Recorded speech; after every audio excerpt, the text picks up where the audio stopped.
नमस्कार मित्रों, आप सभी का फिर से एक बार हार्दिक स्वागत है सत्य धर्म ज्ञान यूट्यूब चैनल पर। मित्रों, चाहे कोई भी व्यक्ति हो, आपका कितना भी प्रिय क्यों न हो, लेकिन जब उसकी मृत्यु होती है तो आपको उसे एक तरफ खोने का दर्द तो होता ही है। साथ ही साथ उसके अंतिम संस्कार की तैयारी शुरू कर दी जाती है। यही नहीं, गरुड़ पुराण में तो यह भी उल्लेख है कि जब तक गांव मोहल्ले में किसी भी व्यक्ति की मृत्यु हो जाती है और उसकी लाश घर में ही पड़ी रहती है, तब तक घरों में न तो पूजा पाठ किए जाते हैं और न ही किसी के घर में चूल्हा जलाई जाती है। वैसे तो गरुड़ पुराण में कई तरह के नियम बताए गए हैं, लेकिन क्या कभी आपने सोचा है कि किसी की मृत्यु सूर्यास्त के बाद हो जाए तो उसके अंतिम संस्कार रात को ही क्यों नहीं किया जाता? उसके अंतिम संस्कार के लिए सुबह तक क्यों रुका जाता है? क्या आपने कभी इस पर ध्यान दिया है? और अगर दिया है तो आपके मन में यह सवाल जरूर उठा होगा कि आखिर ऐसा क्यों किया जाता है, इसके पीछे का कारण क्या है? तो आज हम आपको इसी सवाल का जवाब इस वीडियो के माध्यम से देने वाले हैं, तो आप हमारे इस वीडियो में अंत तक जरूर बने रहिए। आइए सब मिलकर जानते हैं। मित्रों, हिंदू धर्म के गरुड़ पुराण में मृत्यु से जुड़ी ऐसी बहुत सी मान्यताएं हैं जिनका पालन करना सनातन धर्म से जुड़े प्रत्येक व्यक्ति के लिए अनिवार्य है। और उन्हीं मान्यताओं में से एक मान्यता अंतिम संस्कार का है, जिसके चलते किसी भी मनुष्य का अंतिम संस्कार रात में नहीं किया जाता। इसे आप इस तरह से भी समझ सकते हैं, जैसे किसी भी व्यक्ति के शव को सूर्यास्त के बाद और सूर्योदय से पहले नहीं जलाना चाहिए। और मित्रों, अगर गलती से भी ऐसा कर दिया जाए तो आपको बता दें, ऐसा किए जाने के बहुत से दुष्परिणाम भी हो सकते हैं, जिसका उल्लेख हमें गरुड़ पुराण में देखने को मिलता है, क्योंकि गरुड़ पुराण में रात के अंतिम संस्कार को बिल्कुल ही वर्जित कहा गया है। मित्रों, गरुड़ पुराण के मुताबिक इस प्रतिबंध के पीछे का कारण अंतिम संस्कार के बाद मरने वाले व्यक्ति की आत्मा को परलोक में मिलने वाली कष्टों का होता है। ये बात यहीं खत्म नहीं होती, साथ ही वह अगले जन्म में जिस किसी योनि में जन्म लेगा, तब उसके किसी न किसी अंग में दोष होने की आशंका बढ़ जाती है, या फिर उसका कोई अंग किसी प्रकार से खंडित हो सकता है। इसीलिए गरुड़ पुराण में कहा गया है कि अगर सूर्यास्त के बाद किसी भी व्यक्ति की मृत्यु हुई है तो अगले दिन सुबह ही जलाना चाहिए। इसके अलावा गरुड़ पुराण में इस बात का उल्लेख भी देखने को मिलता है कि शव को जलाने से पहले घर और रास्ते में पिंड दान करने से देवता पिचास खुश हो जाते हैं और शव अग्नि में समाहित होने के लिए पूरे तरीके से तैयार हो जाता है, जिस कारण उस व्यक्ति की आत्मा को मोक्ष मिलने की संभावना बढ़ जाती है। मित्रों, कहा जाता है कि समय रहते मृत व्यक्ति का अंतिम संस्कार करने से उसकी आत्मा को परलोक में एक अच्छा स्थान मिलता है। गरुड़ पुराण के अनुसार देखा जाए तो अगर किसी मरने वाले व्यक्ति का अंतिम संस्कार सही समय पर नहीं किया जाता तो उसकी आत्मा को मुक्ति नहीं मिलती और वह मृत्यु के बाद भी प्रेत योनि में इसी धरती पर भटकती रहती है और अनेक प्रकार के कष्ट भोगती रहती है।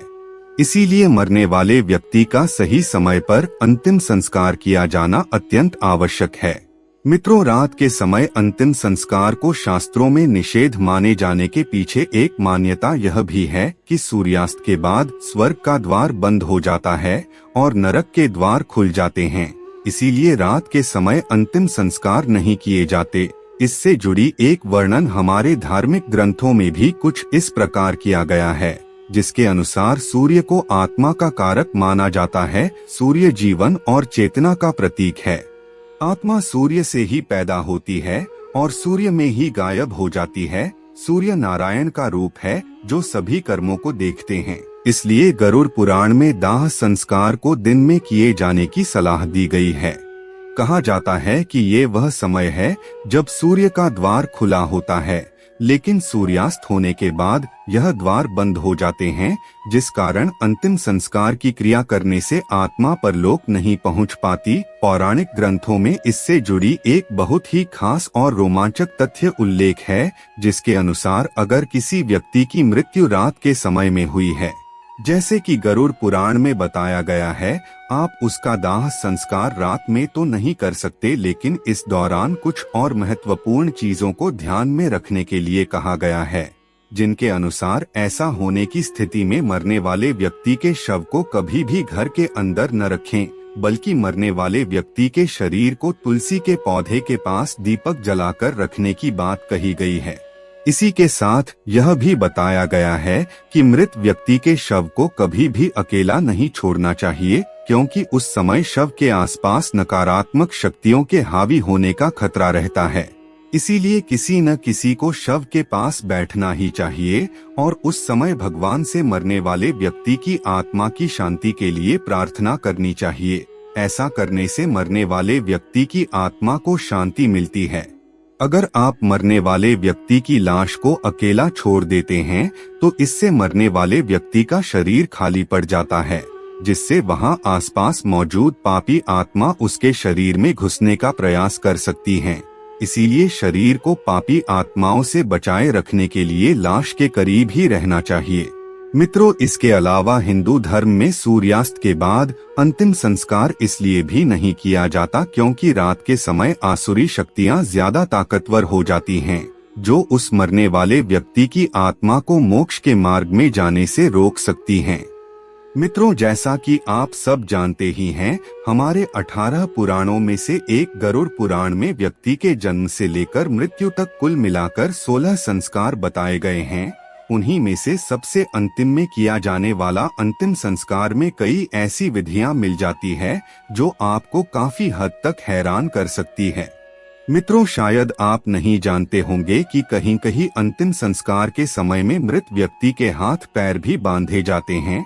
ऐसा इसलिए किया जाता है ताकि मृत व्यक्ति के शरीर पर पिशाच कब्जा न कर सके।